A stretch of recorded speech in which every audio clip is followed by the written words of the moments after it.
Ladies and gentlemen, welcome to the last airing of the Political Pulse for the academic year of 2011-2012. I'm your host, Joseph Goodman, and it is with great pleasure that I welcome the two guests that we have in the studio today. Who should go first? Elias Kleinbock. Thank you. Glad to be here. Yeah, Elias, thanks for stopping by. And also, the Orthodox Rabbi at the Slifka Center for Jewish Life here at Yale, Rabbi Cheses. Nice to be here, Joseph. Well, I want to thank you both for coming by. We have a lot to talk about today. We're going to be talking a bit about Judaism, Jewish life on the American campus, a bit about the struggles with that, and we'll also be talking a little bit about Peter Beinart and the controversy that he's just been stirring up since his article came out 2 years ago in 2010, the failure of the American Jewish establishment. So turns out they really screwed it up. And Elias, the reason, of course, that you've come on the show is because you are perhaps the most devoted fan of the show. Every Monday, this guy over here listens not to the YouTube recording, but live, and blog posts about it. So this is literally a pity invite. You think it's so pathetic that I've dedicated half an hour of my life every week to posting Facebook comments about silly things that Byron Edwards says. You decided to get me on here. I appreciate it. I guess that's what it takes to get on the show. Huh? Listen, whatever it takes. Yeah. Whatever it takes. I mean, when I came to Yale, I told myself I would be on a show on the radio. But you do actually want to start your own show next year, don't you? I'm thinking. I've inspired you. It's a plan. This show would be you reading short stories and having a discussion afterwards, isn't it? That's the idea. Sounds kind of cool. Actually, I don't know how Shweb would feel about this being on the air before we actually had a conversation about it, but that's okay. But yeah, so for all the folks out there who listen to the Political Pulse, you have something else to look forward to. There you go. Yeah, next I'll year, keep short story hour crossed. with Elias Kleinbock. Yeah. Oh. Short story hour. Really? They're going to give you an hour. I just made that Listen, up. I've been trying to get an hour for months now, and they're just giving it to you. Oh, I also think hour is a figurative term. I was actually going to call this show the Political Hour before I realized that I wasn't going to get my hour. So Political Pulse it was. Where'd the name Political Pulse come from, Listen, Mr. Goodman? Fit of genius. That's my answer to you. Just inspiration. It came from somewhere. Olam haba, as you would say, as I would say too. The classic question that we have here on the show, of course. Wait, can we just get a disclaimer for all the people that are watching that don't understand your strange language? Oh, sure. Are you gonna? Is there like a subtitles feed? So Olam haba. No, that wasn't even the right. No, that wasn't even correct. That made absolutely no sense. See, when I'm on the show, I get very nervous. But Olam haba means the world to come. So I definitely do not get my answers from the world to come. I get them some kind of divine. Wow, that's embarrassing. Listen, the classic question that you have on the show. We need to get to it. Mm-hmm. People are pounding me on Facebook to get to this question. The classic question: favorite president? Rabbi Cheses, let's get from you. Favorite president here. Well, there was a point in my life where I would have said Benjamin Franklin, but before realizing he wasn't. I just thought he was so cool. He made it to the $100 bill, and he was one of the founding fathers, a really cool inventor. I even read his autobiography. But then a few years ago, when you realized that, 8th grade, I apologize. When I took civics class, and they made us memorize the presidents, and I was like, how come he didn't make it? So I had to sort of switch my favorite president. I'm still worried that it took you that long. 8th grade. So who's your answer now? I'm going to say Lyndon Johnson. That's the second Lyndon. Was that yours? No. That's the second Lyndon Johnson. That's the second Lyndon Johnson we've had on the show. Yeah. Elias? Was he also yours? I was contemplating either Alexander Hamilton. What is wrong with people in this class? Not taking their civics we have our eye on the bills.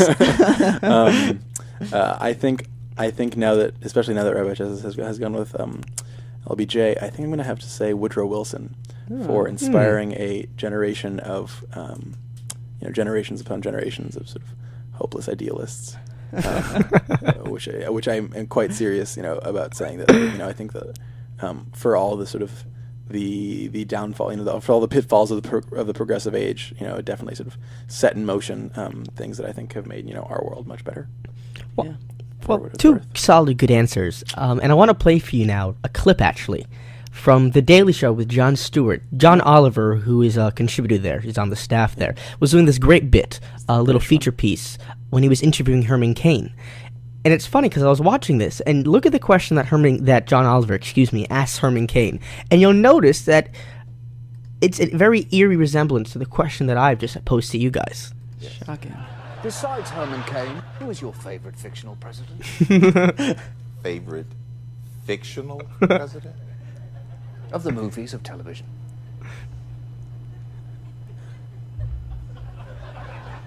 There's one right answer. There are no fictional presidents. You mean my favorite Hamilton and president that was portrayed in a Franklin movie. come pretty close. That would have been a good answer. Wait, hey, shut up. What's the We're answer? back into that Libya situation again. And this question, if it's possible, is even easier than that one. You should not answer questions too quickly if you're not sure you completely understand the question. That's good advice for you too as we progress on the show. Marvelous. If you will humor me, let us end. I think that's a pretty easy question to answer. No, Judd Bartlett, The West Wing. clearly That's the first one that popped into my mind. I would have done The that. guy from The American President is all right, too. The other Sorkin president. Yet again, Herman Cain failing to respond to a question. I just found it funny how similar a question was to the ones that I pose week after week here on the show. Well, now we know where he got it from. John Oliver, listen, he listens in every week, every Monday. Not as quite as religiously and devotedly as you, Elias. Where's the live blogging? I guess that's why he's not on this show. So, folks, now that I know exactly who your favorite presidents are, I have another question for you. And what I want you to do first for me is, one, to establish for the people in this room, and also for the people that are tuning in right now, exactly where you stand, not on the political spectrum, but on the religious spectrum. Why it is that you stand there, and then how your religion and how your religious outlook has influenced your political outlook, how the religious realm has influenced the political realm. Who'd like to begin? Elias, let's start from you. Sure. Rabbi Cheses, he needs a bit more time to, how should I say, he hasn't register questions. I guess he hasn't been spending that much time thinking about his religion or anything. Yeah. So he probably needs some time to prepare. 4 years at Yeshiva University.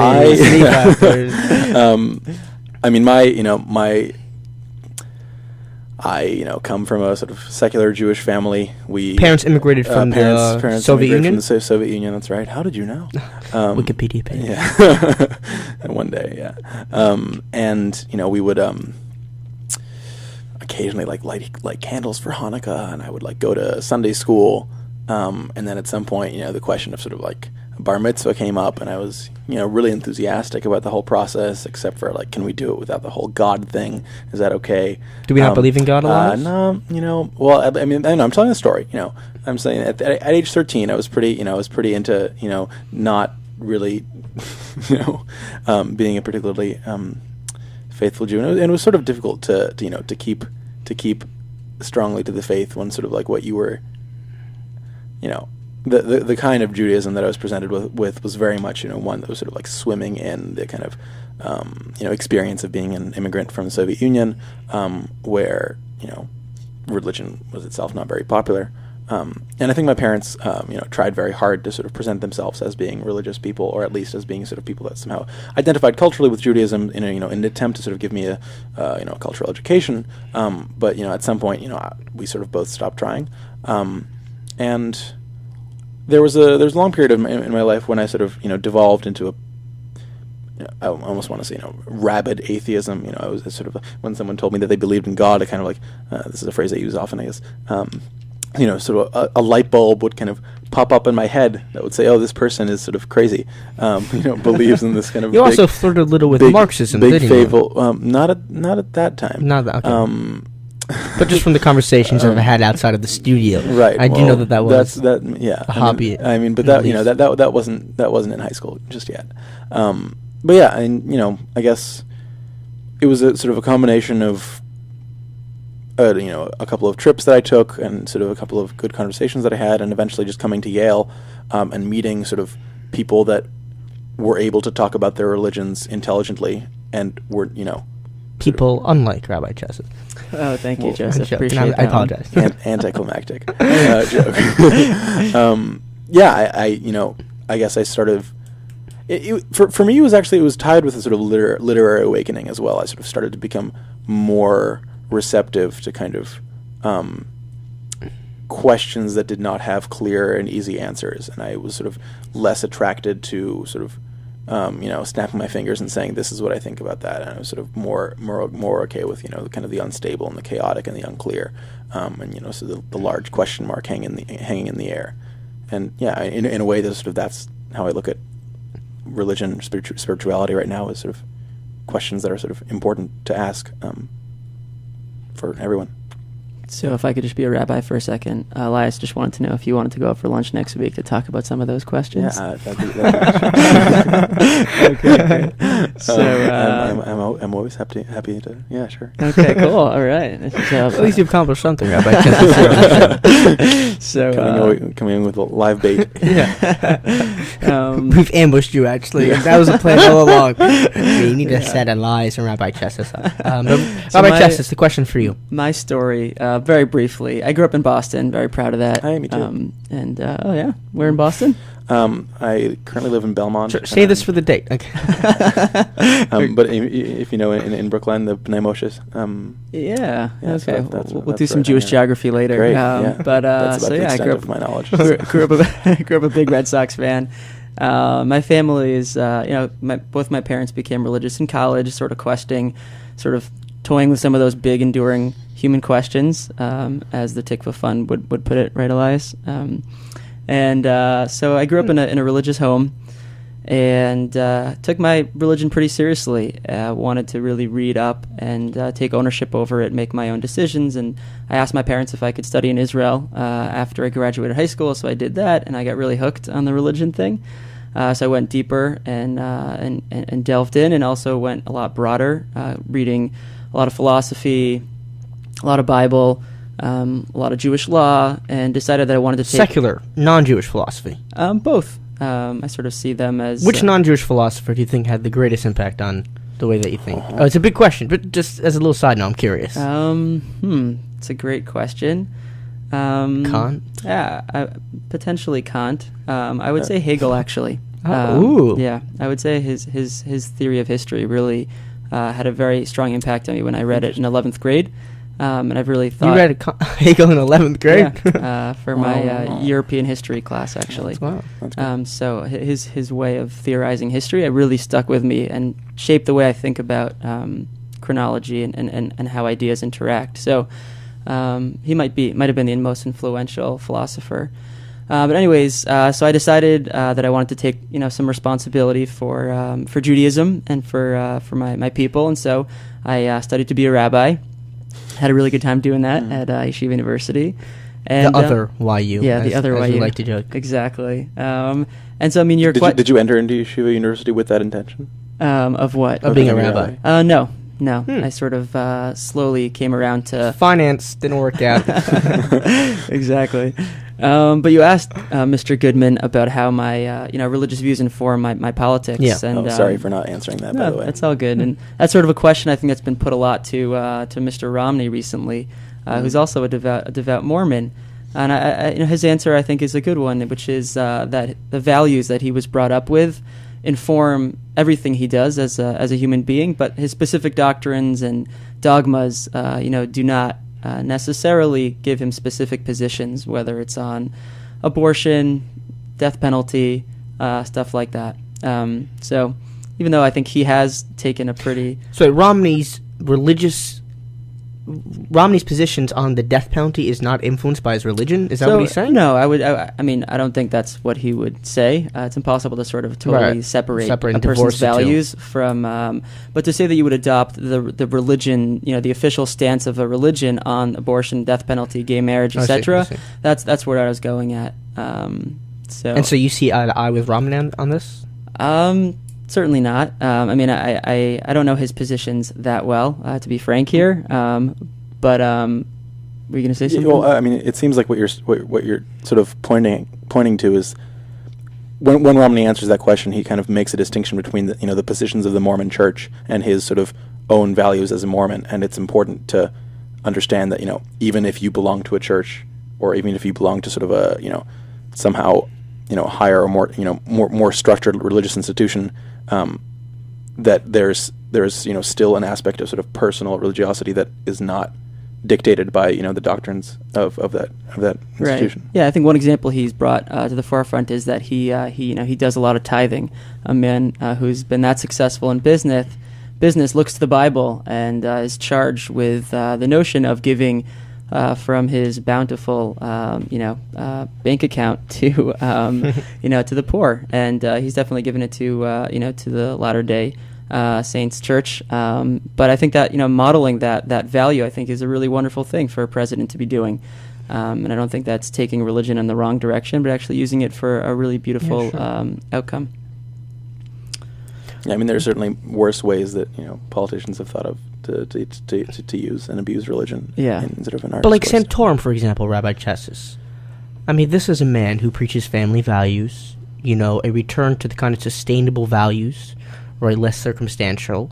Now, for an Orthodox rabbi, doesn't this kind of stuff that Santorum spoke of, not only only a few weeks ago, doesn't that perhaps appeal to you?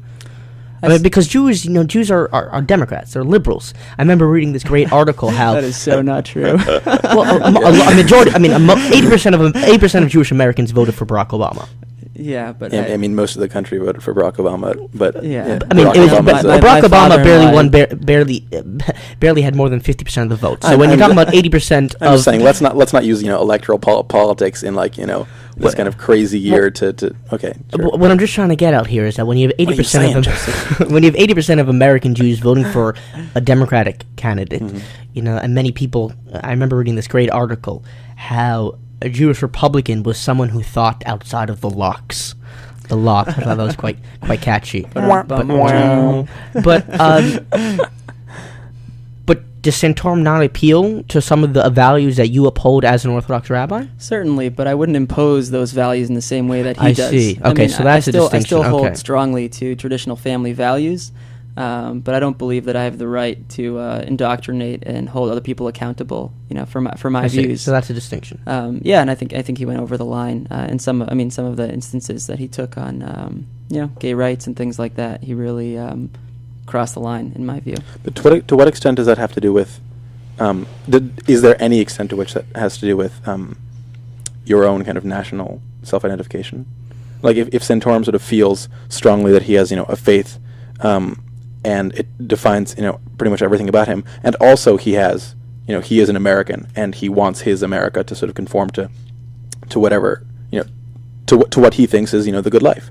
Right. Also, just before you answer that, it's very interesting because you're also a rabbi here at a campus in which you're not necessarily imposing, but you're also advocating for something. I stand for something. You stand for something, and you're not necessarily imposing it upon. Rabbi Cheses, I think this is just going to be a lunch date. But you're also trying to educate, to make people more aware, to try and help Jews Jews on this campus re-engage with their faith, with their heritage, with their identity. So that's kind of what you do actually by profession. You don't necessarily legislate it, but you definitely do sell it. Yeah, I believe that you can deliver content, Right, and yeah. people will be attracted to it naturally without having to go out and and proselytize. So that's my my approach to these things. Yeah. And do you think people have been receptive? I mean, your experience here as a rabbi, because you're a freshman, right? That's true. And you've been here for a year or so. Just about a year old in this. I'm curious. I want to hear a bit more. And before we get to Peter Beinart, Elias, which I know you want to talk about, but I'm curious to hear a bit about you coming in here and you're leaving. So this is a bit of a graduation ceremony for your first year. I'm coming back next year, You're Joseph. I hope. But you're right. As the year ends, how lunch goes. As the year ends, it's a natural sort of point for reflection and for thinking about. So our what impact are one or two things? So Biggest reflections. I had a moment actually last week. Dwight Hall invited me to speak on a panel with an imam and some of the Christian representatives on campus about the intersection of faith and service. Sort of at what point does one's own traditional faith background intersect with what they do, and the lobbying, the policy making, and more than that, just the interactions that they have with the local New Haven homeless people. And I saw, it was a great opportunity for me to share some of the the Jewish legal background that I studied in rabbinical school, and how the Jewish tradition would dissect a particular encounter between, a Yaeli and someone on the green.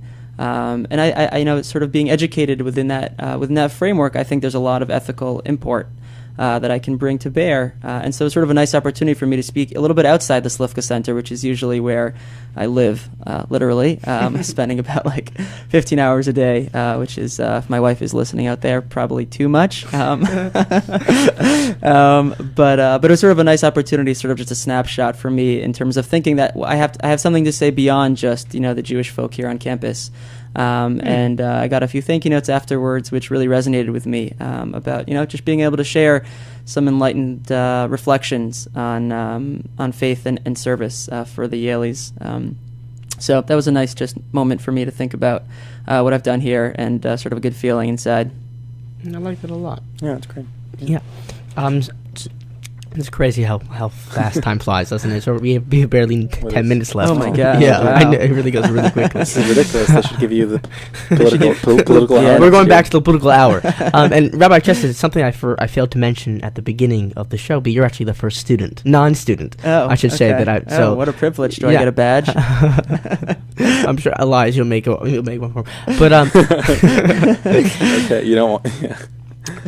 One thing that has really taken American Jewish life by storm, and it's really made American Jews reflect around this country. We're talking about reflection here. It's the creation of the state of Israel.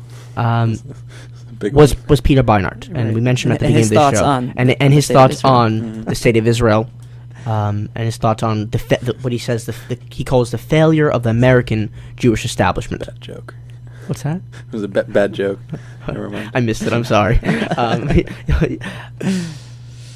So let's talk a little bit about this article that he wrote. In 2010, he comes out with this article. What was it called? It was called "The Failure of the American Jewish Establishment." You got it the first time. I got the first time. And he talks about how. Well, Rabbi Cheses, Elias, what does he talk about? I mean, the way I understand it is he's saying that the way that sort of Jewish politics work in America, what he calls the American Jewish establishment, present a kind of politics that are sort of not representative of the actual sort of political beliefs of American Jewry, that American Jewish youth especially has sort of, as a result of the sort of the very hardline Zionism that organizations like AIPAC present, that American Jews have the unwillingness to criticize. Yeah, right. The idea that if you are a Zionist, then you have sort of what he says is if you're a Zionist, then you have to leave your liberalism at a door. Yeah, the door. Check your liberalism at. I think his phrase is that that American Jews have been forced to check their liberalism at the door. No, I think what they say is they've been forced to check their Zionism instead. Is that so they've chosen, if they're going to check one, they're going to check their Zionism. It's caused a disenfranchisement that a lot of people with the Zionist establishment, essentially. That a lot of Jews, I think, have started to identify much less with, Israel as sort of their country in any meaningful way. And the Zionists in this country are a lot younger, more orthodox than they were 20, 30, 40 years ago. Right. And also that, in a way, the kind of conservative branch of, American Zionism is often, if you look at sort of the way that Zionism works in Israel, that there are a lot more critics of Israel in Israel than there are often in America. Yeah. That among the Jews, and that's something that's sort of strange in a way. Yeah, and I think Beinart has gone ahead to really champion that cause by being a very vocal person, especially in the last few months, critiquing Israel and being very strong in his critique, and he's been called out for it. He's called for a boycott of the West Bank settlement. Yep. He's actually quite critical of the birthright trip, a trip that you led, leading 65 Yale students this past March. Yeah. So what are some people's reactions to that? To Beinart and to this article? I wonder at what point does critique become undermining? It's a very delicate line for me, and I think it's essential for Beinart to sort of open the space for an open, honest, transparent conversation about what's going on in Israel. I wonder the tone and some of the stances that he's taken. Are they really just being, critical, like from the way that a stakeholder would be critical of an organization? Or do they really ring of this sort of attack, almost undermining kind of effort? Constructive criticism as Right. my mother would say.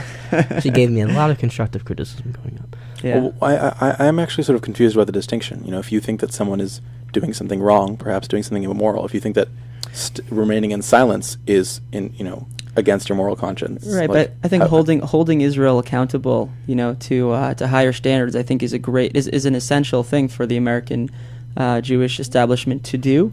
But the higher standards than what or whom? No, than it's currently achieving. Okay, sure. In terms of certain values of equity and justice, I think that need to be improved upon. I think that voice coming from America is an important voice.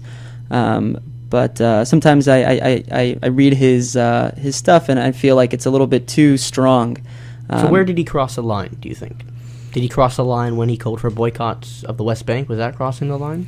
I disagree with that position. I don't think that's the right mechanism for achieving his the ends that he seeks. Do you agree with his ends?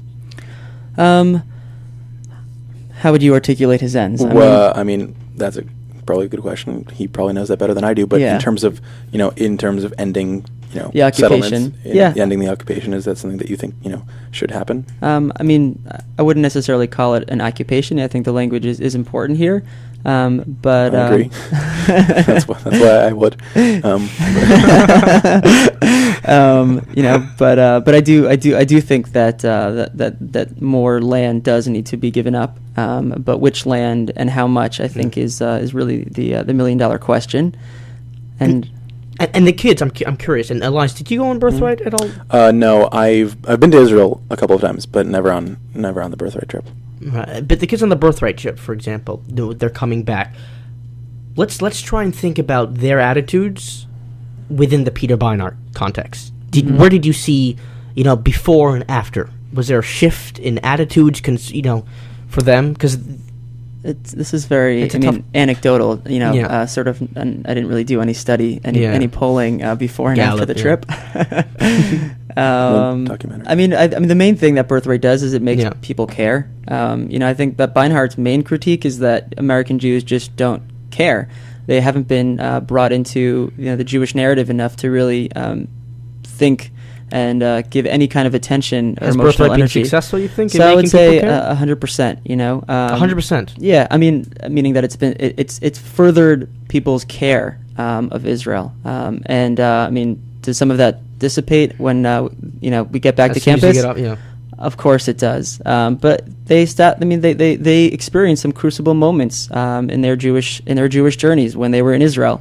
Whether it was in the Golan, looking over at the Golan Heights, looking into Syria and realizing what's going on inside Syria right now compared to what's going on inside Israel. They, when they saw, the width of Israel at some point being, 7-8 miles without the West Bank. So I think some of the arguments resonated in a more emotional way, and I think that's an important piece of the picture here for American Jews to have some experiential knowledge in this equation. Yeah, I mean, I definitely, a lot of Beinart's, article resonated with me as sort of an American Jew who has, Were you the one that, would you consider yourself one of those that did check their Zionism? I mean, absolutely. I mean, like, at the door? I mean, like, regardless of what, of sort of like questions of like right to exist or yada, yada, yada. I mean, just purely in terms of like whether or not I sort of, feel like Israel is somehow, a place to which I belong, like not in any meaningful way. No, I mean, there are lots of institutions, there are lots of places, there are lots of communities, that have been, a place and a home for me, and like the political pulse, right, for example, yeah. But the sort of form that Judaism has taken in my life would make it sort of rather nonsensical, actually, for me. I think the sense of belonging is something really fascinating to me. Right. I mean, I think some of our students felt a sort of belonging in Israel, but that wasn't really the major sentiment that they captured by their experience of Birthright. I mean, the way that it was articulated to me by many students is sort of the sense of belonging to something larger than myself. So not necessarily Israel, not but necessarily like the Israel nation, nation, maybe Jewish peoplehood, and that's Jewish history. Certainly something that I felt when I went there at age 13 or 14. Right, and so it being very specific to a place, is a little bit more up for grabs. But in terms of a purpose, and a people. The other two P's there, people and and purpose. I think there was some sense of belongingness that transpired throughout the trip. I think that's an uplifting note to end on. Yeah. Actually, No, it's 6 that's great. p.m. I want to thank you both so much for coming on. I think we had a great conversation. Yeah. I think so as We well. covered a lot of ground in only a short period of time. For all those out there, I want to thank you so much for listening in time and time again, week after week, to the Political Pulse. I'll be back here. Elias will be back here perhaps with his own show at another hour, at another time. And on Facebook. And Facebook. Commenting on all of the things. I wanna thank you all out there for listening. Have a great finals period. Have a great summer. And we'll see you back here August, September time. Once again, Rabbi Cheses, Elias Kleinbock. Yep. Thanks once And again. Mr. Joseph Goodman.